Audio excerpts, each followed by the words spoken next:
शिंदे 3 वाजता पत्रकार परिषद घेत आहेत. शिंदे नक्की काय भूमिका घेणार त्यामुळे बरीच चर्चा आहे.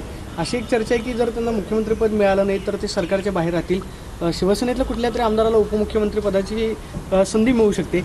एकनाथ शिंदेंची भूमिका काय असेल हे सुद्धा पाहणं महत्त्वाचं आहे. तुम्हाला वाटतं? निश्चितच शेवटी त्यांनी आज 2-2.5 वर्ष सरकारचं नेतृत्व केलं. त्यांच्याही पक्षाला चांगलं यश त्या ठिकाणी मिळालं, लोकसभेमध्ये सुद्धा मिळालं. त्यामुळे ते त्यांची राजकीय भूमिका नक्की त्या ठिकाणी मांडतील. त्यांचाही प्रदीर्घ राजकारणातला अनुभव आहे. एकनाथ शिंदे यांच्या खासदारांनी देखील अमित शहाजी यांची भेट मागितली होती, त्यांना भेट मिळाली. पंतप्रधानांची भेट मागितली होती, भेट मिळाली. तुमची अनौपचारिक अचानक भेट करते, याचे काय संकेत समजायचे? नाही, याचे संकेत मी काय सांगू शकत नाही. कारण मी म्हटलं ना की मी काल रात्रीच मुंबईहून आलो आणि आज लोकसभेमध्ये होतो.